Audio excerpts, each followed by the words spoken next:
What's up, everyone? Today, I'm going to go through some questions that I got through my Instagram account. You guys give me great questions, so I'm going to give a longer form answer to some of the most intriguing questions that I came across. If you do not know me, my name is Dr. James Null. I'm a chiropractor who quit doing functional medicine many years ago, and now I coach business owners on how to fix their fatigue, how you can feel like you're 20 years old again, how you can have that youthful energy and vigor back, and how you can do it all in 90 days without a high protein diet, without a low carb diet, and without the litany of never ending supplements. And I've been doing this work for years. I've been able to help a wide range of people all over the globe overcome their mystery chronic health issues. Even people who have seen the top doctors, top functional doctors, had all the testing, taken all the supplements. And I don't say this to brag. I just say that to let you know I'm talking from experience, both in helping others and fixing my own chronic health issues when nothing else would. So if you'd like to explore that, I'll put a link in the description down below where you can apply for a consultation with me, and we can discuss your situation. And if it's something I can help with, like 100%, I'll let you know and we can discuss that part. Okay, let's get into it for today. So first question, guys, I just copied these exactly as they came through. So heads up. Advice for someone who is struggling with weight gain and on statin, that's probably statins, right? So maybe some high cholesterol meds. So struggling with weight gain. All right. Common thing. Obviously, this is a big pain point for lots of people. Obviously, because we all care about how we look, but also it's just maybe a sign that that we could be doing better health-wise. So that being said, when it comes to weight, it is all about your liver and your liver health. And the mechanism why somebody puts on weight is because your liver gets congested, it gets overburdened, it gets overworked, it gets bogged down, and it has to start picking and choosing what tasks are most important so it can continue to do the most important tasks in your body, right? So imagine you were like a low-level entry worker at some mega corporation, and you're like down in the dungeon and you're just doing paperwork all the time, and you're just trying to keep up, and nobody really thinks about you. You're just kind of like a cog in the machine, basically. And each day your boss just comes down and just throws another whole bunch of paperwork down in front of you, and you're just expected to take care of it, right? And after a couple of weeks, it's like your boss is just slamming more and more paperwork down on your desk, and you're like, I can't keep up with all this. I'm only one worker. This is way too much for me to handle. This is ridiculous. So what would you do? You would probably figure out, well, what paperwork is absolutely vital? What paperwork, if I don't do this paperwork, I'm definitely going to get fired, right? And you'd start to prioritize everything. Say, all right, well, let me take care of this paperwork first, and all this other stuff, that's just going to have to wait. I just can't do it, right? So that's exactly what your liver does. And your liver gets stressed out for lots of different things. But the one aspect of liver health that people have totally backwards is we're all brought up on a high protein, high fat diet. So 3 times a day, we're eating a bunch of protein, a bunch of fat. And a lot of times we're snacking on that in between as well. That wears your liver down. That creates a whole lot of work for your liver. There's a whole lot more to go into it, but just know high fat, high protein lifestyles that pretty much everyone is on creates that's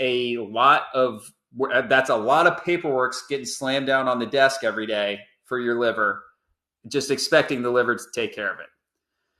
There are other things, certainly. There's viral activity, viral waste, bacterial waste.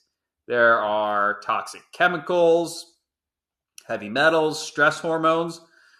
All these things come into play, and they all stress your liver. But all that being said, eventually your liver hits its breaking point. And one of the things that it stops caring about, because it's not a life or death situation, is processing fat cells. So what will happen is your liver will just pass on those fat cells, and it'll start to store them in your hips, your thighs, your abdomen, all the common places, right? Or it might run out of space or the ability to disarm toxins and process toxins and to get them out of the body. So it might say, well, we don't want this toxin circulating in the bloodstream because we want to protect the brain and the heart. So let me just encapsulate it in a fat cell, and then we'll just put that fat cell wherever, right? So that's where weight gain starts. So your way to reverse that is you have to learn how to take care of your liver. So we got to stop. Number one, we should probably just stop dumping paperwork on the employee's desk. We should probably stop giving your liver a tremendous amount of work to do all throughout the day. So we need to dial back the protein and the fat. And guys, this is such a huge thing that I work with my clients on all the time, that not only is it okay to dial back the protein and the fat, it's how you heal. But it's so counterintuitive. People get scared. The first thing that feels a little off or not right, they get scared and they go running back to what they know, which is the high protein, high fat diet. But anyway, that's how you gain weight. You want to lose fat? A good place to start is by stop eating fat, even healthy fat. Statins, I mean, if you're on statins, you have high cholesterol, and high cholesterol is just a byproduct of a congested liver. That's it. Oh, by the way, I forgot to say this in the beginning. None of this should be considered medical advice. I'm a big proponent, always working with your doctor or healthcare practitioner, because they have eyes on you. So, like, yes, you can do natural stuff, of course. Yeah, that's great. But this is not individualized advice whatsoever. So yeah, this person, they're dealing with a liver issue. All right, so what does this look like? How do you actually fix this? Okay, so if you're going to cut back on your fats and proteins, what does that leave you? It leaves you with carbs, the C word, the dirty C word. And all right, does everyone here think I'm talking about bread and pasta and cookies and cake and donuts? Is that what I consider carbs? No, of course. Well, yeah, I mean, lots of foods have carbs, but they also have fats in them as well. And that's the junk food. That's the stuff we don't want. And you know, you can eat a carb pasta that has it's got mozzarella cheese and pecorino romano cheese and all this meat. So carbs and fat together, that's not a great idea. But there are lots of healthy carbs, right? Fruits, vegetables, potatoes. What about those? Why are we all so afraid to load up on carbs? Is it something we've been trained to that probably doesn't serve our best interest and probably keeps everyone sick? There's a strong case to be made for that. So these foods are all amazing for your liver.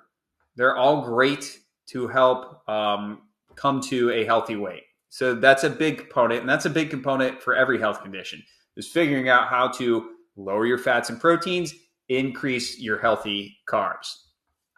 And there's a wide spectrum that you can do this on. You can start slow and just kind of do it maybe meal by meal, kind of swap those out. And you can go through periods of deeper cleanses where there's no fats, there's no proteins, and it's all just healthy carbs to give your liver even more of a reset. That's a fantastic thing to do when you do the right kind of those. So you want to boost the carbs. You want to drop fats and proteins. I know everyone on my Instagram is like obsessed with supplements, and like supplements are cool.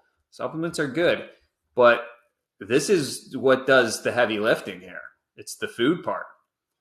And this is where it's why a lot of people still get stuck, is because they don't do this well enough, quite frankly. They might do some of it, but then they're like, oh, well, they have some arbitrary mark, and they're like, well, I used to eat 2 bananas, now I eat 2 bananas and 2 apples. So that's surely the most amount of healthy carbs I can eat in one day. So now let me load up with supplements. Most supplements are beneficial for the liver, either directly or indirectly. So you've got your antiviral herbs, antibacterial herbs that are going to help to lower the viral load. That's going to take a stress off the liver. You've got your supplements that are going to bind onto and remove toxic heavy metals. That's going to take a stress off the liver. You've got your immune supportive supplements. You've got B12, zinc, vitamin C. Those directly also help the liver. So take your pick. Take your pick, right? I guess what I'm trying to say is there's not 1 or 2 or 3 supplements where it's like, oh my God, this unlocked the secret to natural, sustainable weight loss. That's here. Sustainability comes from here, from the food part. So we'll say all clean supplements. We like that Vimergy brand. All clean supplements are helpful. But yeah, it's really about here. Another note, just weight loss in general. It can give people, especially females, it can give you fits, because you can be doing everything right and you can still kind of hit plateaus, and sometimes your weight's kind of dropping, but then it's not. And that can have to do with like your liver needs to feel like it's comfortable, like it's safe to release poisons or toxins so they can leave the body. And everyone has a very unique brew of what's going on inside their liver. And sometimes that's just not going to happen as fast as you want it to. So, at the end of the day, you just need to learn these protocols and understand that you're doing the best thing for your body, and your weight's going to do what it needs to do. And if you can adopt that outlook, that's the best place you can be. That being said, plenty of females and lots of males do have like very successful happy endings and a very quick or reasonable timeline with getting to a healthy weight. Okay, cool. All right, next question. Best way to consume beets, raw in juice form or cooked and eaten? All right. So beets in general, not a top healing food, believe it or not. There's a couple things that, a couple thoughts on beets. Number one, not a top food, like in terms of antioxidant properties, antiviral properties, antibacterial properties. It's just like, it's not like the coolest thing out there. It's not the coolest kid in the playground. It's okay. It does have some benefits. But are you better off eating a beet or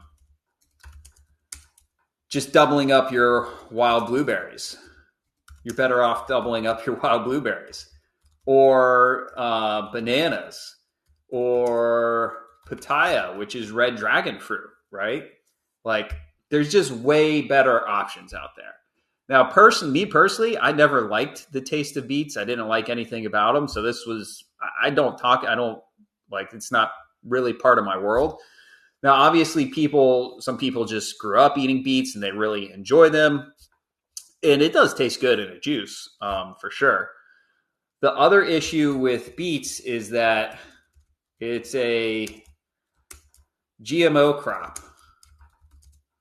So it doesn't mean every single beet you come across is absolutely guaranteed to be GMO, but it does place that seed of doubt that, just because it's labeled organic and non-GMO, that's not 100% guarantee that it's actually not, due to cross-contamination. But that being said, if you do, in theory, if somebody was able to find a non-GMO beet and eat it, put raw juice juice form. That's the best way to do it. But again, it's not needed to heal anything. And there are safer, better options to kind of build into your daily routine. Okay, how do we detox at a cellular level? So this one is this is marketing, right? Cellular level. I'm going to poke fun a little bit, but how do you detox on a human scale? I want to do a bio detox. I want to, I want to do a glandular detox. I want to do a tissue-centric detox. It's literally just trying to get a consumer to think that there's a unique mechanism in here by adding the word cellular detox. It doesn't mean anything at all. Your best bet is to forget about this term altogether, like cellular detox, cellular healing. It's also mitochondria is in that same realm. Like I got dirty mitochondria. It's a mitochondrial issue. Like, guys, we gotta zoom out here. This is also in line with, like, again, it's just blaming a different part of the body or a different function. Like, I'm fine. I'm good. I'm not doing anything wrong, but my damn cells, they're messing up. Like, that's not how this works at all. So if you're doing the right things to cleanse and detox, that's the right thing for your organs. It's the right things for your glands. It's the right things for your tissues. It's the right things for your mitochondria. It's the right things for your genes, and it's the right thing for your cells. There's no delineation. There's no difference. The only difference is how people can market it and market different programs and different supplements. And none of them work. They still don't work. So when you're talking about detoxing, number one, it all starts with understanding what you're detoxing. Let me get my grammar right here in the first place. And it's always going to be one of two things: pathogens and or toxins. So pathogens being viruses, Epstein-Barr, shingles, HHV, there's a whole host of them, but that herpetic virus category. And then bacteria, strep being the biggest troublemaker in that group. So pathogens like that. And then toxins like heavy metals, toxic chemicals. You could even include, stress hormones in there. So that's what you need to understand. Like, that's what you're trying to get out of the body. You have these things in your body that should not be in the body, and your job is to cleanse them out or detox them out of the body so your body can go back to normal function. That's really the name of the game. Big picture, that's all you need to focus on. And you just need to get really good at understanding how to do that. So that's it, number one. And then number two is understanding the role that foods play. Because, as I mentioned before, supplements are great. I love supplements, but there's no amount of supplements that is going to get you to where you want to go unless you have the food part already dialed in. So you need to know, what foods are anti-pathogenic. What foods have antiviral properties? What foods have antibacterial properties? Those are the foods that you want, right? What foods bind onto and eliminate toxins like heavy metals from the body? That's a big category. We obviously want to load up on those. And then what foods feed pathogens? Eggs, dairy, gluten, things like that. You're not going to be detoxing too well if you're like continuing to feed the source of the toxins, right? And what foods clog your blood, thicken your blood, and make it near impossible for these toxins to actually leave the body? What foods bring in more toxins, right? So, yeah. Just forget about this cellular term. It doesn't, that's just come around in the last couple decades, and all it's going to do is confuse you, and you're going to go, you might listen to this and be like, well, that sounds good, but this guy over here is telling me I just take a couple supplements and my cells are going to be detoxed. Let me try that. We've all done it. We all get suckered into things. But I'll use my little crystal ball here, and we'll just fast forward 6 months. You're still struggling. You still don't have answers, even after you tried your cellular detox, because it's not a real answer. All right, fatigued from midday every day. What do you recommend? All right, this is bread and butter. These cases are, I love these cases. Please reach out to me. Let's have a consult, because these are, we help with these every day. Okay, so when we're trying to kind of figure out what we need to do, number one, the first thing is, let's figure out why. Like, what's the root cause here? And with fatigue like this, so there's two kinds of fatigue. There's neurological fatigue. And that's the kind where you're probably not working a regular job. Ordinary chores can like wipe you out. You might need to lay on the bed or the couch all day, half the day. Sometimes like taking a shower is too much. And then there's more the fatigue that's in that adrenal fatigue category. And that sounds like what this is.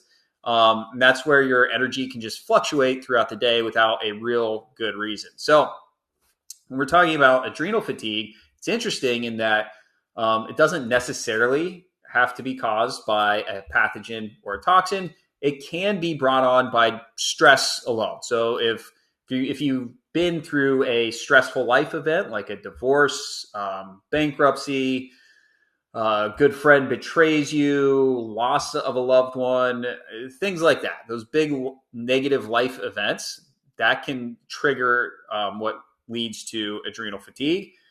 So that's a big part. The other thing is, if everything is going well enough, so those can trigger it because those release your fight or flight hormones. Those are a big stress on the adrenal glands. And to kind of get you through that situation, your adrenals will release fight or flight hormones like adrenaline to kind of get you through. And if you're not in great shape, you don't have good reserves inside the system, that can wear you out. That can burn you out. Now, ideally, you can recuperate if your overall health is not too banged up. But there are situations where like people work, they're working 80, 100-hour weeks, and they're just like pushing. And then they'll like cut back their hours, and they're like, all right, I'm only doing 40 hours a week now, but my fatigue just hasn't lifted. So it is possible that there is a pathogen like Epstein-Barr that is in stage 3 in the endocrine system that is kind of keeping the adrenals in a constant loop of being overused and keeping them burnt out. And that's why someone's not bouncing back. In that case, we need to address the adrenals as well as Epstein-Barr. So root cause, adrenals, maybe EBV. Okay, so what do you do for this?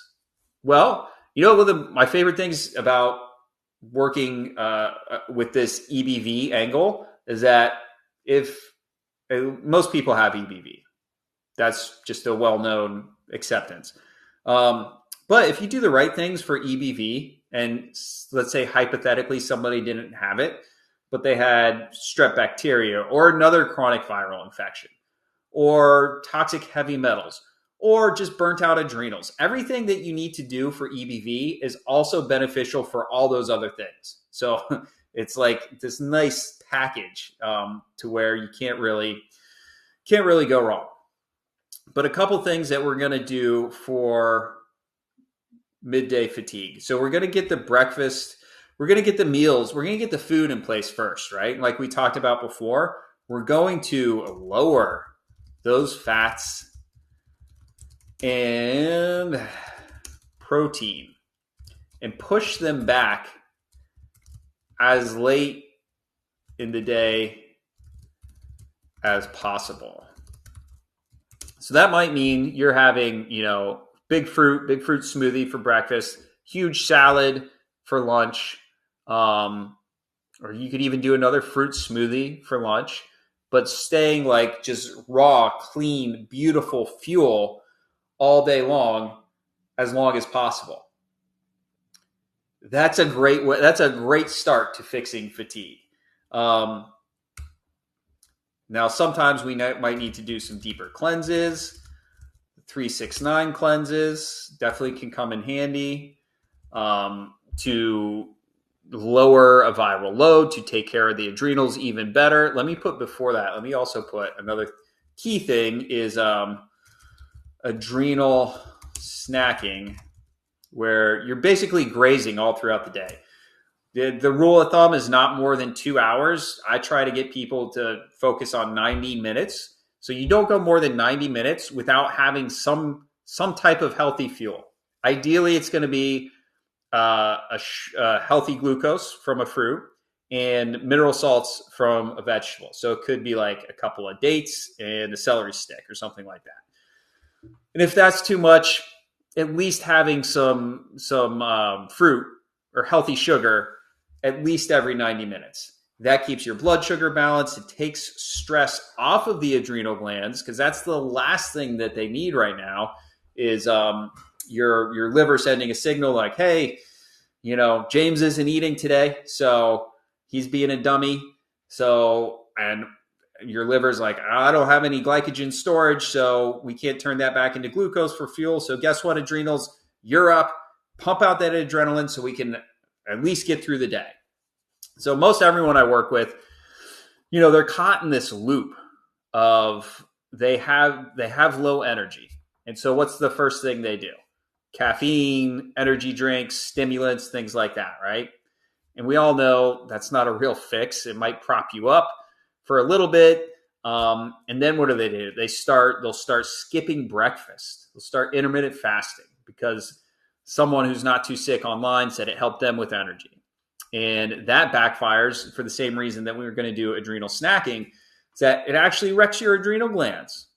And then what else? Well, what do you do now? Let's do a cold plunge, because let's see if we can squeeze one more milligram of adrenaline out of our adrenals, right? And you end up doing all this stuff, heavy exercise, all these things to try to pump yourself full of adrenaline, when we got to do the opposite. We got to take care of your adrenals. We got to try to make them never come online for these reasons, right? So eating plenty of clean fuel, lowering the fats and proteins, high amounts of healthy carbs. That's the way out. Adrenal snacking. And maybe sometimes we need to do some deeper cleanses, some 3-6-9s. Same principle with the supplements is going to apply here, in that supplements are great. They're great. But here's a good way to think about supplements. Long-term support for optimal health. Most people, we got to get out of this mindset of have a problem, take a supplement, problem goes away. Because we're all still stuck in that Western medical model of like, I don't like how I feel. Give me something so I don't have to feel this anymore. Yeah, it's great that, it's not a pharmaceutical and it's a natural herb or supplement or whatever, but it's still not fixing the problem. Supplements are there to supplement your healthy diet. But everyone's afraid to do this. Watch. How many people do this? How many people can do this? I mean, anyone technically can do it. How many people actually do it and figure it out? It's a pretty low percentage, because it feels foreign. And there can be situations that you need to navigate through that. But that's how you do it. All right. Next question. What foods are high in copper that may cause eczema and psoriasis? Okay, so we're on like right path of thinking, but very important distinction. So foods, there's two types of copper. Beneficial and we'll say toxic. Industrialized, toxic, like a heavy metal copper. Food, our soil is still rich in copper.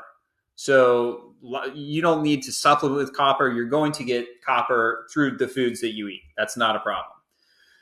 And healthy copper is not a problem either. It's the toxic copper from things like pesticides that even if you don't touch or spray pesticides, you breathe them in somewhere. I promise you, because they're everywhere. That's the copper that can feed certain strains of Epstein-Barr that are in the liver in stage 2 that produce dermatoxins that float to the skin, and that's what gives you eczema or psoriasis or rosacea. So I like where you're thinking about got to avoid copper, but not the copper in foods. So toxic copper is going to be like cookware, drinking cups. And I know right now there's a movement of like, oh, copper is great for you. Copper pipes, like we said, pesticides. And this is stuff that also gets passed down generation to generation. So your parents or grandparents who were exposed to got sprayed with the DDT. That's got a ton of toxic copper in it that gets passed down in our livers. So we come into this world with this stuff already in us. So this is the type of copper that we want to avoid. And what's another thing about copper? People are worried about good zinc lowering their copper levels, right? Good zinc does nothing to the beneficial copper. You don't have to worry about it. Good zinc does actually lower your toxic copper levels. So we love that about good zinc. Yeah, so you don't need to worry about foods high in copper. You need to worry about foods that feed EBV, eggs, dairy, gluten being the main ones. Those are the foods you need to watch out for. What do you do with all the pulp after you juice? Straight into the garbage. I don't do anything with it.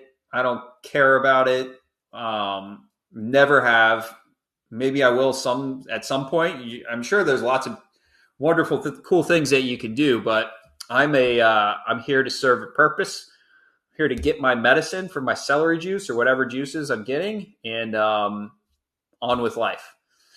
So, yeah, you compost. Some people I've seen make like kind of like crackers or things like that. That's cool. I don't know. You don't need to worry about it. Never feel bad about wasting pulp. You should never feel bad about that. It's not wasteful. And if you're watching this video, you are not a part of the problem of why there is a lot of waste in this world. It's not from people doing this. I promise you that. You need to focus on getting yourself healthy. That's the biggest benefit you can serve this planet is another healthy soul walking around in a body down here. That's what you need to focus on. Yeah, it's trash. I'm sure people do lots of cool things. I'm just not one of those people. It's just, yeah. You're getting the medicinal benefit from the food, and what's left over, the fiber, not medicinal. It's just the structure that holds the plants up to make them grow and make them reach the sunlight and all that good stuff. But for our purposes, when we're juicing like celery juice, throw it away.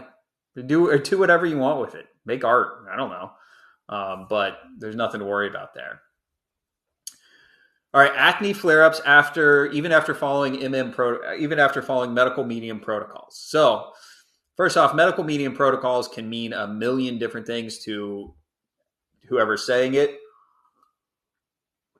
But I'll assume for this question that you're minding your P's and Q's, you're not eating troublemaker foods. Maybe you've even done some deeper cleanses and you're still having flare-ups of acne. All right, so let's discuss why that can be. So what is acne? It's caused by strep bacteria in the liver and lymphatic system that gets to the skin, and boom, that's what is causing acne. And a lot of strep bacteria can be antibiotic resistant, which can make it trickier to kill off. But it cannot become resistant to things like celery juice and zinc and vitamin C and bananas and spinach and all the natural sources that are antibacterial. So that is a wonderful thing, So let's play through a couple scenarios. So you might say you did some medical medium work for a number of months and you knocked back your acne. And you're like, okay, like I'm seeing some noticeable improvement. And then let's say, for the sake of argument, you're sticking to everything and boom, you just get hit with a flare, right? It's possible that you just have pockets of strep deeper within the within the liver lymphatic system, and it's going to come out kind of in waves. That can happen. It's also possible that maybe you get exposed to toxin or a food that feeds a pathogen without you knowing it. That's possible. It can also be from stress. Stress is another big one. I had to pause there for a second. The reboot. Stress. So now, stress is not a root cause outside of something like adrenal fatigue, but it can lower your immune system. So when you get stressed and your body releases adrenaline, that can use up your white blood cells, can kind of get diminished from trying to interact with that adrenaline. Your white blood cells are your immune system, so that can drop your immune system. And if you still have strep kind of hiding out in the liver, it can seize that opportunity. It knows like, hey, hormones are pumping, immune system's going to be down. Let me take advantage of this and let me flare up. So that's definitely a thing that happens. So the way that a lot of healing looks for people for a lot of different conditions are waves of healing, followed by I think of it like if you're into nature, alligators have that death roll where it's like one last attempt to free themselves and to win the war, right? I'll just call it here. I don't know that that's the best analogy, but that's how I picture it in my head.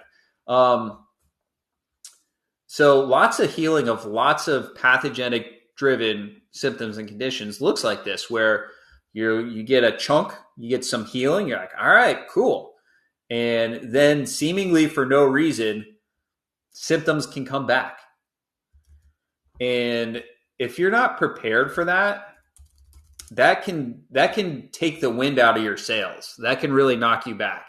And if you're not careful, you'll fall into this mindset of like, damn, like this is just another thing that's not really going to work for me. And that's a sad thing to see people fall into that thinking, because it's not true. What is true is that we all have unique blends of root causes, so pathogens and toxins, plus different life events that mean that no two people are going to take the exact same path to healing of any symptom or condition. So you could have a million people with acne, and you're going to see a million, at least slightly different variations in how they heal and what it takes to heal them. So the game becomes not like, you can never compare your journey to anyone else's, or you shouldn't. I mean, you can do what you want. But the only game you should be playing is you against you. And am I doing something today that is cleansing my body that I otherwise wouldn't have been doing? Am I going to be better off from the work I'm doing today than otherwise if I was just doing something else? And if you're following these protocols the right way, the answer is always going to be yes. So then it becomes a question of like, well, I'm not happy with how long it's taking, right? Like, I think that my acne should have been gone after 3 months or whatever. And because I talked to 2 other people and their acne was gone completely after 3 months. And so why isn't it working for me? I'm exaggerating here, but I think that is a mindset that a lot of us go through at different periods. And then the question becomes like, all right, fair enough. You want things to move more swiftly. You may just need to increase your protocols. You need to turn the volume up on the work that you're doing. So are there areas that you can clean up? Are you sure that all troublemaker foods, are you really avoiding all eggs, dairy, gluten, and the other troublemakers? Are you avoiding all forms of caffeine?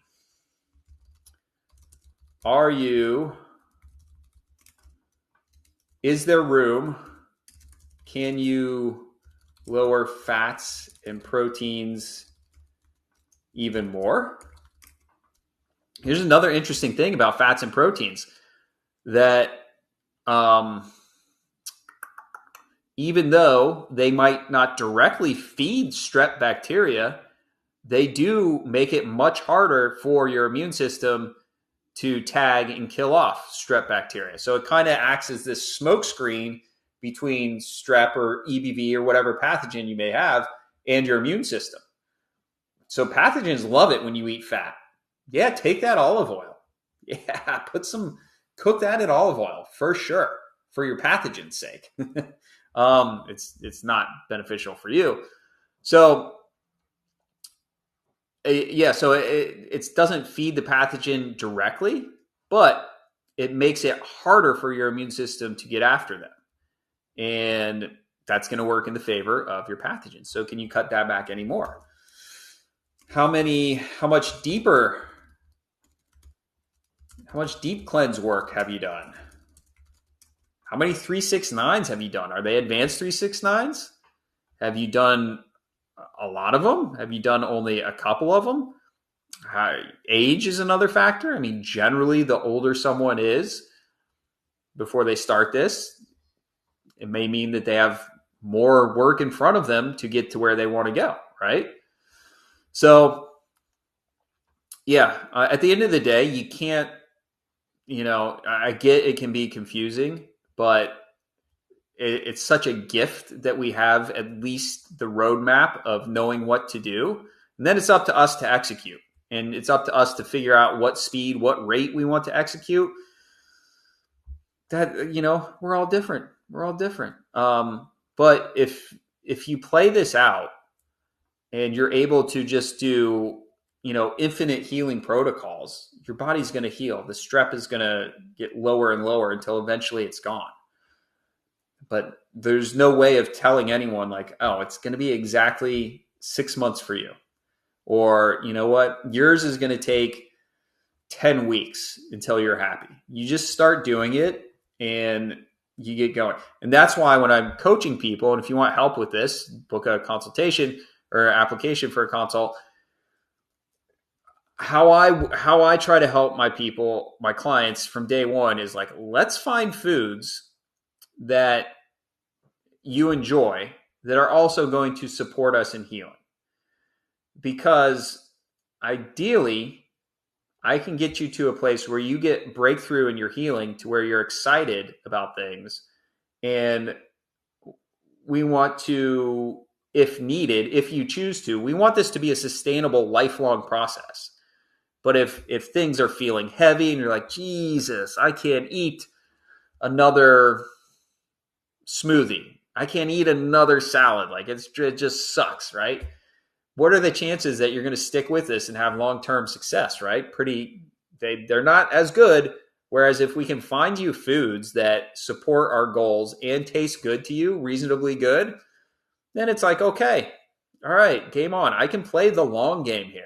The long game can mean different things to different people. But I see this all the time in medical medium world where people's expectations are not met, but these expectations are totally arbitrary. Like nothing was ever promised to any of us other than like, this is what we need to do. You just keep doing it until you're happy with your results.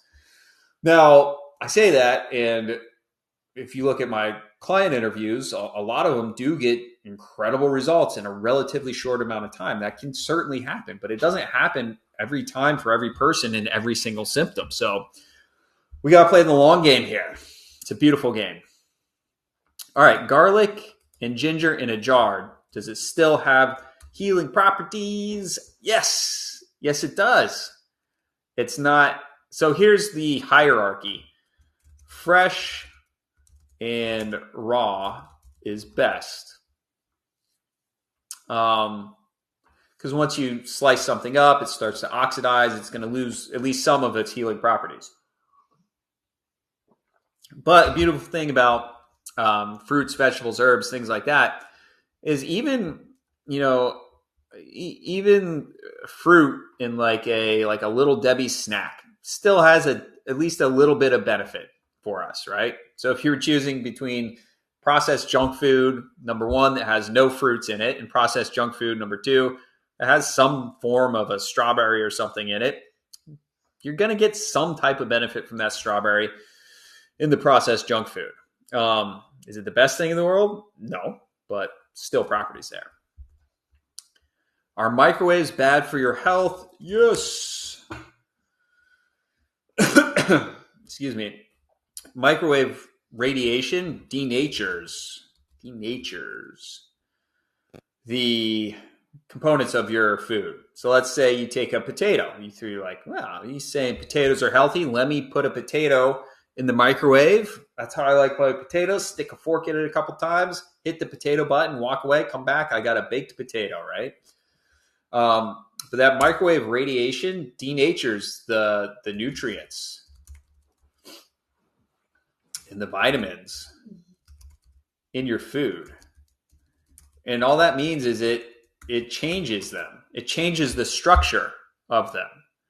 And so if you just put all your food in a microwave, you'd be like starving.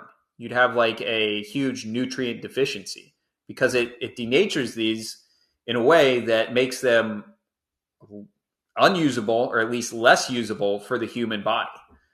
So it is not worth it. I can't remember the last time I ate anything that was cooked in a microwave. Get yourself a toaster oven, or if it's like a soup or something, just reheat it on the stove.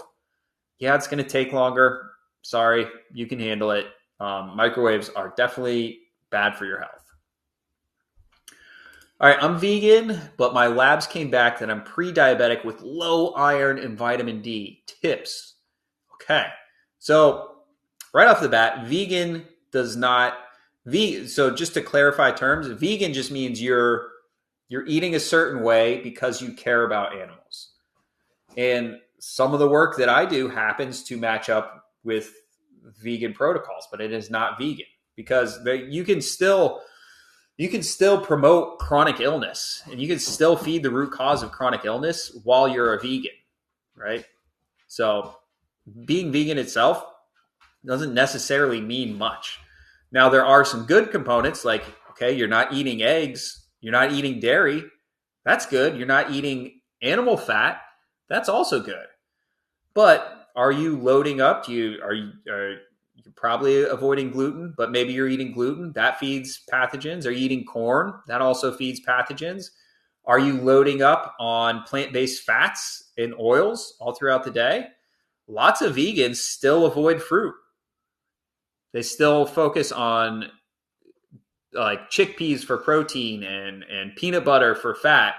And then they'll have some vegetables with their vinegars and things like that. And they hardly have any fruit. And fruit is the most healing food group that we have. So yeah, vegan itself is certainly not a solution for chronic health issues. There are good components of it, but there's good components in most diets. Okay, so labs came back that I'm pre-diabetic, low iron, vitamin D. Pre-diabetic means your liver's struggling. So a little bit of a liver congestion, at least. You might be eating too much fat throughout the day, so you might need to dial back on the fats. Low iron, mystery low iron is almost always a result of a chronic EBV infection, and certain forms of that can feed on iron in the blood. So you'd want to address liver health and Epstein-Barr. And like I said before, they go hand in hand. So what is good for the liver is also good against EBV and vice versa. Low vitamin D, I'd never worry about that, honestly.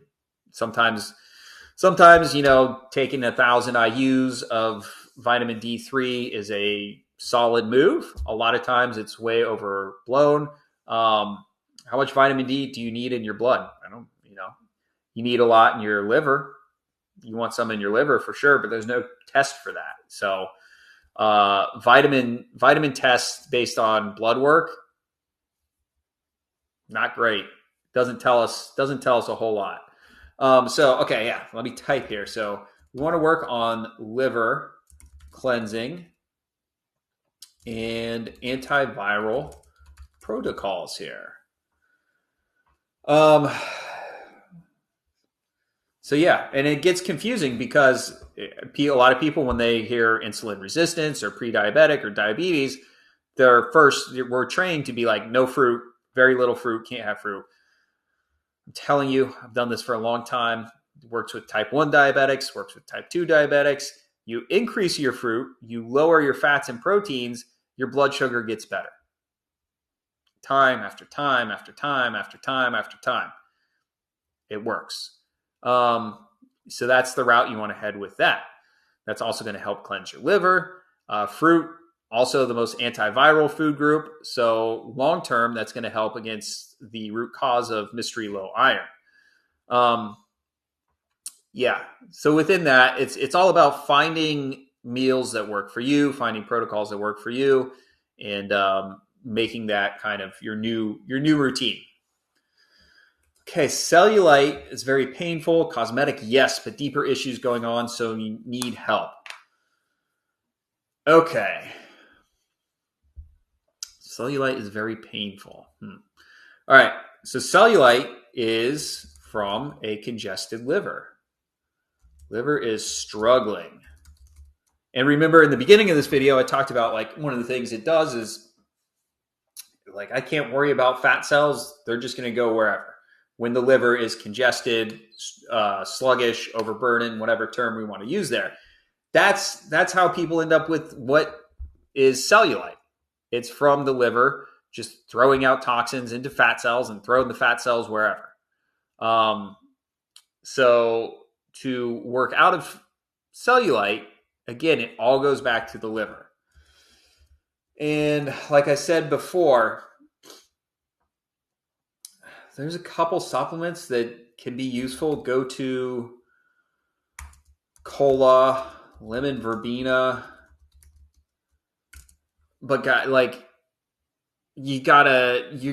heavy lifting, I don't know, 95, 96, 97, 98, 99, 99.9% of your results are going to come from how you use food to take care of your liver.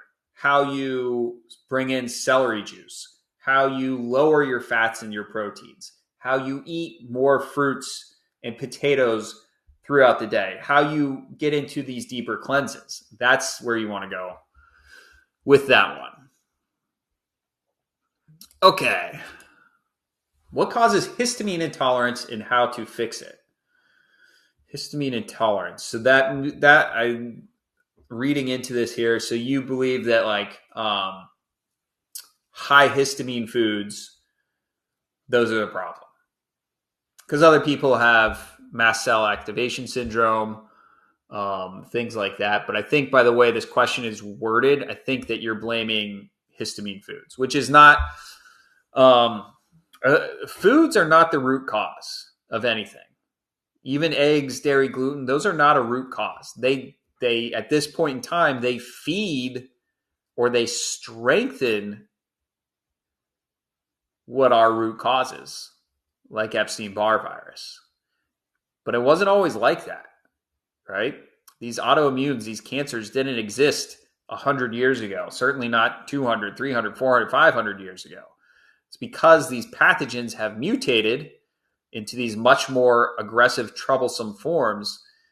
And these foods, they've adapted to feed on certain foods. They were fed certain foods in labs. That's how it works. So histamine intolerance. So when you have histamine issues, it is a sign that you have like a high viral load. And EBV is a very common one. And it can do a couple things. It can start to sensitize your system. So you kind of react. You have this histamine reaction to lots of different things. And the other side of this is that if someone is if someone's like, what's a high histamine fruit? So if we just take for our purposes here, we'll pretend that like bananas are a high histamine food. I don't think that's correct. But if it's a fruit, vegetable, potato, something like that, and you see it show up on like a food sensitivity test, or you have a reaction, you have discomfort when you eat it, and you're like, I'm sensitive to bananas or whatever it is, strawberries, you name it. That is because those foods are effective at killing off whatever pathogens you have in your system. And when they explode that virus, that releases histamine. So something that is actually very good for you can give you discomfort in the beginning. Now, here's how to look at that. And here's what I do with clients who have a situation like that. Like, this applies to people who like, I can't drink celery juice. It hurts my stomach too much, or, it's too cleansing, whatever. These things always come up. That's great. These foods are just one tool out of many tools. So we don't if you're having a reaction to a certain food, and even though you might hear me say like bananas are a great antiviral food, they're great for your gut, it's great liver food, it's great for your brain. Like, gosh, why aren't we all just eating tons of bananas every day? And you're like, I feel terrible when I eat bananas. Understood, heard, happens. You're not making it up. That's a real thing. But here's what we do. Put that on the back burner. Forget about it for right now. We'll call them trigger foods. That's okay, because I promise you there are other healing foods, fruits, vegetables, potatoes, that you can tolerate, right? So we just want to lean on cleansing foods that are tolerated currently. So we're going to focus on those. Great. And then we're also going to do the other components. We're also going to, let's lower fats and proteins as well. So that's another key component of lowering the overall viral load and cleansing. Remember, cleansing things out of the body that shouldn't be there. Lowering fats and proteins, that's a top thing. You may have to replace them when you start with filler foods or neutral foods like, brown rice, lentils, beans, things like that. And filler foods are foods that don't really help us cleanse. They're not really antiviral. They're not really getting rid of toxins, but at least they're not making anything worse, right? And then the way it works is little by little, step by step, you just make the changes that you can, and eventually you're going to be able to tolerate these foods again at some point, once you've brought down the viral load enough. Because this is different than an anaphylactic reaction, right? like people have with bee stings and peanuts, those we don't really mess with, right? It's not worth it. We don't want to go find out if like all of a sudden, can I handle peanuts? Because the outcome potentially is death, right? So we're not going to play around with that. But with these sensitivities, those can and do change all the time. So important to not blame the food and get a picture of what's happening inside the body. And that's going to make you much more comfortable doing what needs to be done. And it's going to make it much more likely that you'll actually be able to do what needs to be done to get to where you want to go. All right, how to reduce anti-CCP related to rheumatoid arthritis. So, all right, so this is a test. And all these inflammatory tests, all these antibody tests, all this stuff, whenever you get them, doesn't matter if it's a rheumatoid factor, high sensitivity C-reactive protein, ANAs, anything in that inflammatory, it doesn't matter if it's genetic test. They all need to be grouped into like tests that pick up inflammation. That's all. That's all they are. And what does inflammation come from? Only comes from one of two things. An injury, like you get a splinter in your hand, it gets red, a little swollen, that's inflammation. Or a foreign invader, which is going to be a pathogen. So we're talking about rheumatoid arthritis. Rheumatoid arthritis is caused by a certain strain of Epstein-Barr virus that gets into the joints, causes inflammation there, damages connective tissue, soft tissue. So that's what we're dealing with. So I'm guessing people have, joint pain. It's not getting better. Something just doesn't feel right. They go to their doctor. They might get passed on to a rheumatologist, and they might do their lab work looking for certain things. And these tests come back, or it might not come back, positive for any of these inflammatory tests. But at the end of the day, all you want to do is you want to get really good at killing off as much Epstein-Barr as possible and lowering your viral load, because that's all it is. So if you can even imagine, like, man, I don't feel good. Like, yeah, it's understandable you don't feel good because there's something in your body. There's a foreign invader. It's in all of our bodies that is highly active that doesn't belong there. So if we can just go in and yoink that sucker out, I wish it was that easy. The next best thing is by using foods to kill it off and get the debris out of the body. That's how you get these antibodies, the anti-CCP. That's how you get all these tests to go back to normal. And thank God, you also feel better because you're lowering your viral load, which means you're decreasing the root cause of these issues.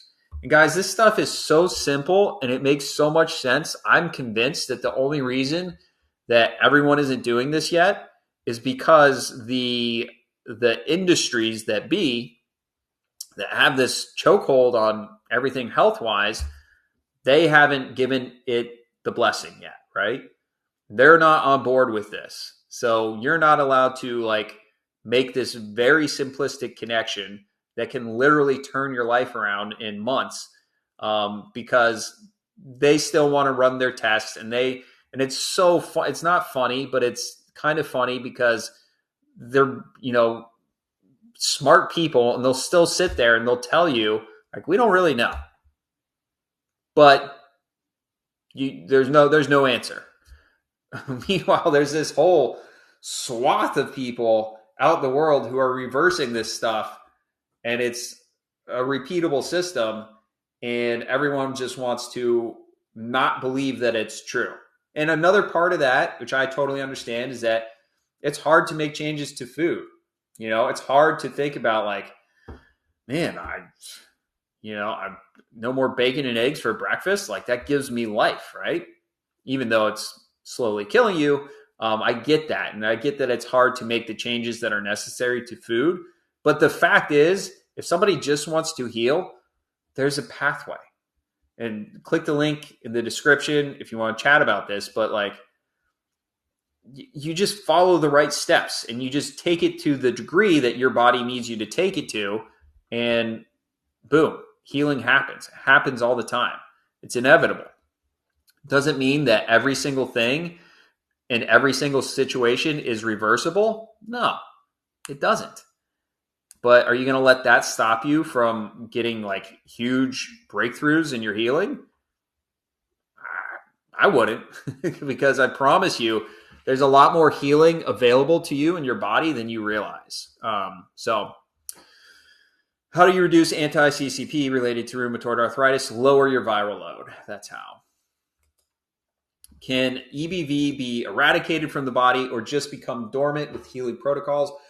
Yeah, so Epstein-Barr, all the herpetic viruses, you can't kill them off. There's always going to be at least some amount of viral cells in your body, but that's not a bad thing, because if you're doing the right things with foods, you're starving them. So you're not giving them food. You're flooding your body with antiviral and antioxidant rich foods, and you've lowered your viral load like 90% or so. So it's just a little bit hanging out. It's not going to be doing much of anything. It is going to leave you alone. And it keeps your immune system primed to prevent you from keeping up or picking up different varieties that you may come in contact with over your life. So no, it cannot be eradicated from the body, which I get can kind of be like a bummer. Like, it'd be great if we could eradicate it. Then we could all just go back to eating bacon, egg, and cheese biscuits for breakfast every morning. That'd be, hey, who are we kidding? Like, that's enjoyable. Still not healthy no matter what. But you do want to keep up with the protocols, right? So a big question that people ask is like, okay, well, let's say I do the antiviral protocols, I kill off enough EBV, my symptoms are better, I'm happy. Does that mean I can go back to eating eggs and eating dairy and eating gluten whenever I want? That will bring it back to life at some point. Now you're going to have more wiggle room, certainly, when you've driven it down and you've knocked it back so much that it's just inactive.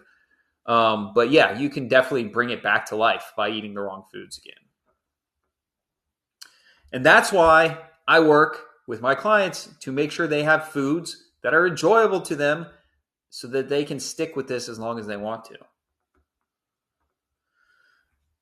Oh, examples of a good breakfast is not a bacon, egg, and cheese biscuit, unfortunately. That is not a good breakfast, because that would feed pathogens, but also it's high fat. And for breakfast, the medical medium morning cleanse, that's what we all should be doing every day. So that means no fats, proteins until at least noon. What does that leave us with? Again, healthy carbs. So doing lots of fruits, doing a fruit smoothie, the heavy metal detox smoothie. That's my breakfast. If that doesn't work for you, you could do a bowl of rolled oats with some pure maple syrup and some frozen wild blueberries. That's a solid breakfast. You could do steamed potatoes. You could make like a potato hash. If you wanted a more savory breakfast, you could do that. But yeah, two things. We don't want to shoot ourselves in the foot by eating foods that feed any pathogens, obviously. But then we also want to have no fats and proteins. Here's how to think about this. So early morning hours, your liver starts its natural cleansing process. So your liver, our body does have a built-in cleansing mechanism where it packages up toxins and waste and gets them ready, and we want to poop them out first thing in the morning. So that starts at early morning hours. The only reason it stops is if we eat fats, because then your liver goes into bile production mode. And like we talked about earlier, it can't do all these things. So it's like, all right, well, I gotta slow down the cleansing process because now I have to produce bile to disperse and break down the fats when I eat them. So what's our workaround? What's our like actual good biohack? Is we just don't eat fats. We don't eat fats in the morning.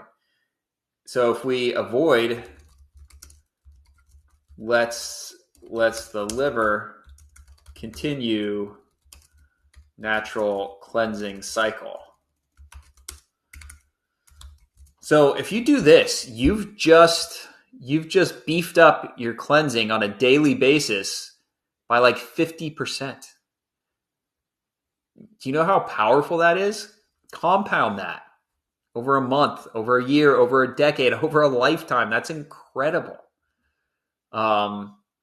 So that's a baked in protocol for everyone I worked with. We have to do that morning cleanse.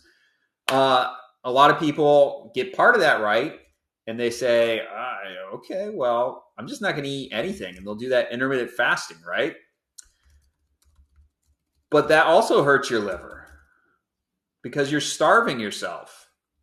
You're playing a little game, and you're starving yourself.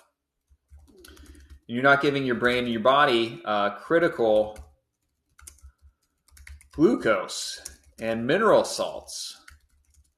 So when you do that, then your liver has to, then it's work for your liver because your liver has to convert hopefully stored glycogen back into glucose so your body has some fuel. But guess what? Most people's livers are banged up to where they don't have great glycogen stores. So then what happens? Then it's on your adrenals again to pump out adrenaline to get you through. And adrenaline, if you're not in too bad shape and you can produce some adrenaline, that feels good. It kind of gives you that kind of like runner's high, like, oh man, like this is for me. Like, yeah, intermittent fasting, skipping breakfast, I actually feel better. It's because you're running on adrenaline, which is not sustainable. And that adrenaline is toxic because it's supposed to only be used in fight or flight situations. So your liver then has to process that toxic adrenaline. So you're robbing Peter to pay Paul. You're taking out a loan that you can't pay back. You're going into debt. And it's just like we don't need to overcomplicate these things. We're getting too cute with everything. Just eat loads of fruits and vegetables or potatoes if you want. And that's a great breakfast. All right. I got to go through these. Let's see. All right. Fibro, chronic fatigue, nearly 4 years, getting worse. Now chronic groin pain. EBV stage 4 is what you have going on. So you gotta get on top of this. And by the chronic fatigue, ME/CFS, it's neurological fatigue. Fibro, or stage 4 Epstein-Barr, means that Epstein-Barr is attacking your nervous system. And that can get obviously kind of gnarly. That depending on what strain you have and what toxins you have, that turns into multiple sclerosis, that can turn into ALS, certainly ME/CFS and fibromyalgia. So what are we waiting for? Like, let's get on the antiviral protocols. Let's start yesterday. Chronic groin pain sounds like probably some nerve irritation, which again, definitely can be viral. I'm not sure if there's like an injury there, if that's a totally new thing, but this person, you have to get on these antiviral protocols as soon as you can. It doesn't mean you have to change your whole life tomorrow, but start figuring out what you can bring in. What can you do? Can you stop eating eggs? Start there. Can you add, one serving of fruit here and there? Start with that. But there's this whole mountain to climb in terms of antiviral protocols that you're going to want to explore for sure. But there's a lot you can do for this. There's a lot you can do. Do I detox If probably means if so, what do you use? Yeah, I detox every day. It's just a matter of how much cleansing. I typically will call it cleansing instead of detoxing, but I think we're talking about the same thing here. So yeah, so if we use a hypothetical, if we could say some human had managed to have no viruses, no bacteria, no toxins in their body, which is not possible in this day and age, but we'll just say for example's sake, would they want to detox? Would they want to cleanse? Yes, they would still want to cleanse because you're constantly taking in some amount of toxins or pathogens every single day. That's just the reality. Just like, yeah, it can be on foods, but it's in air, it's in water that touches your skin. If you smell gasoline, you're taking in toxins. So yeah, I'm going to be cleansing every day for the rest of my life. It's just a matter of how do I want to say this? How deep of a cleanse am I doing? But at the very least, I'm always doing the morning cleanse. I do celery juice. I mean, things come up and I might not get a celery juice one day, but it's not the end of the world. I'm always doing my heavy metal detox smoothie to pull metals out of my body, my brain. That's a huge one. I'm always eating cleansing foods and fruits and potatoes and veggies and herbs. And then from there, it's just a matter of like, how much cleansing am I doing? That big O is going to bother me. Let's do that. All right. So how much am I doing? Am I going through an advanced 369 cleanse? I'll do those. But I'm not continually on those. Am I having any fat during the day? There are certainly days and periods of days, even when I'm not on a 369, where I just have no fat, no protein, and no salt because I just want to max out my cleansing for that day or that stretch of days.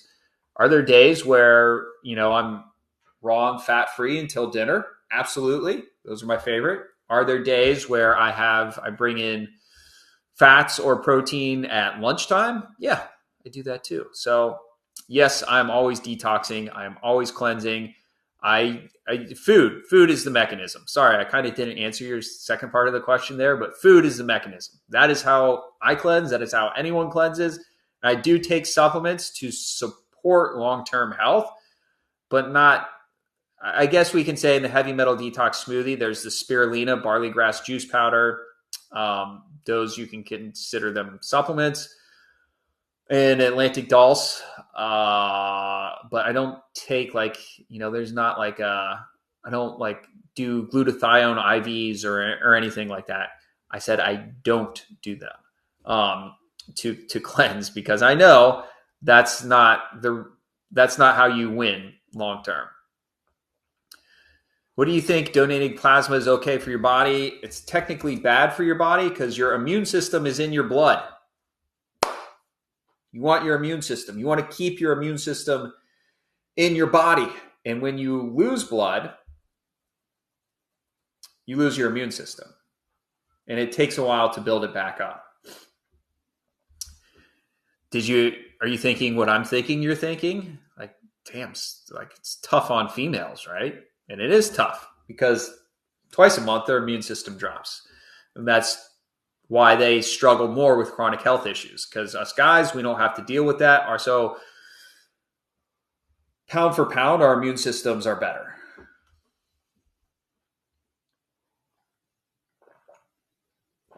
But that's why you women are so badass and just like ultimate warriors and a sight to behold because y'all are tough. So yeah, donating plasma is bad for your body. Now, obviously it's like, well, we need to provide blood or whatever for emergency situations so people in need can use it. Yeah, that's true. And if you're healthy and you want to give some blood, I would just say give as little as possible and spread it out as much as possible. Don't let that become a regular thing. But yeah, it is bad for the body because it lowers your immune system, and your immune system is pretty important. Feeling on matcha, worth the hype? Nope. Matcha is just, it's coffee in a 20 form. So it's still caffeinated, which means it's going to stress and burn out, your adrenal glands. So, this is my bread and butter, helping business owners fix fatigue, get that youthful energy and vigor back that you had when you were 20 years old. It's so much easier than you think. But yeah, this is going to work against you. Any antioxidants, any health benefits are always outweighed by caffeine. Caffeine's gnarly, man. It's a psychoactive drug. It's super normalized, obviously, but it is bad. So what you want to do is you want to flood your body. And a lot of people, you might say, I like matcha for the taste. I like the smell of it. Whatever. You're addicted to caffeine. That's the bottom line. And you're using it to get a little boost throughout the day. No shade, but that's the only reason people use this stuff. So what you need to do is you need to flood your body. You need to flood your brain cells with healthy sugar. Your brain runs on glucose. It's made of glycogen. It is not made of fat. Sick people have fat deposits around their brain. You can certainly see that on an autopsy. Do you think they're autopsying incredibly healthy people? No. So yeah, they see fat in and around the brain. It shouldn't be there. So you want to flood your body with glucose, healthy sugar, mineral salts from vegetables, activated complete electrolytes from celery juice, coconut water. You're not even going to miss this stuff because you're going to be so sharp. Everything's going to be firing. You're just going to be like, hey, what do we got to do? What's next? What's next? Let's go. It's not this chaotic energy that you get from caffeine because that's not natural, but it's a smooth, sustainable. It's like when you were a kid and you woke up in the morning, you went to school all day, then you went out, you had recesses, then you went out, you played baseball after school, then you went home, you ate dinner, then you went back out, you played in the woods with your buddies, you rode your bikes all over town, and you didn't have to you never got tired. You didn't man, let's stop off and I'm 8 years old. Let me get that Red Bull or else I can't keep up with you guys. Right. That's not how it works. You just need to we just need to simplify everything. So fruits, vegetables, herbs, celery juice, coconut water, spinach. That's how you get what you actually want from things like matcha. All right. Best time of day to have protein. Dinner is the best time. So as late in the day as possible, because protein is almost, but for 99% of examples here, protein is always attached to a fat, right? And fat is going to shut down our cleansing mechanism. So it's easiest on your system to have it as late in the day as possible. So dinner should be your heaviest meal. Easiest time for the liver to handle this. So yes, what time of day is best to have protein? Protein all attached to fat. Yeah, so ideally, animal protein, if you're an animal protein eater, you should just have that at dinner time. That's it. Just once a day. That's the best way to do that. Got a couple more here. What are the supplements to take to get rid of Epstein-Barr? All right, I've hit on this point a couple times already, but I want to reiterate it because it is super important. And I see a lot of people just spend years trying to wish that this was not true, but it is true. And it's always been true and it'll be true in the future. You can't supplement your way out of Epstein-Barr. You cannot, you have to get the food part dialed in. So let's assume the food part's dialed in. Pretty much any supplement you've ever heard me talk about is useful for getting rid of Epstein-Barr. So let's talk about the big ones. Micro C, zinc sulfate, lemon balm. Let's throw in an L-lysine, stops viral replication. That's a great one. Cat's claw, golden seal, licorice root. There's so many. Pretty much all herbs are going to be, I forget how you spell it, antiviral. So I'm sure I'm leaving some off I probably left your favorite one off the list here, but they're all antiviral. They all have antiviral properties. They're all good. Micro C and zinc, these help to strengthen your white blood cells. They strengthen your immune system. Plus, they directly inhibit Epstein-Barr. So these are powerful. So it's a nuanced thing where two things can be true, where you might hear me say, like, just freaking forget about supplements, get your food right. And yes, but I talk like that because after talking to, I don't know, thousands of people all over the country, all over the world, over years worth of time, like, people underestimate how much work needs to be done with their diet first. So I'm trying to overcorrect everyone. Get your diet right, guys. You can do it. You can do it. And then you bring in some nice healthy doses of these supplements. Boom. That's powerful. That's great stuff right there. But those are some that we like for EBV. How to fulfill calcium need in kids and adults. I'll tell you how you don't do it. That is with milk. Dairy products, that stuff's not usable. That's toxic calcium. Leafy greens have great bioavailable calcium. Oranges, tangerines. All right, so the takeaway from this one is that if you are eating like actual real healthy cleansing foods like fruits, vegetables, herbs, potatoes, things like that, you're going to get the minerals, you're going to get the vitamins, the nutrients, the amino acids, you're going to get everything that you need. And it's interesting. Like, you know, I was brought up on the milk campaigns, Got Milk. And that stuff actually weakens if you're worried about like enamel or dental health or like bone strength or things like that. Dairy weakens your bones and your teeth because it's so acidic and it's toxic, and it actually leaches good calcium from your body.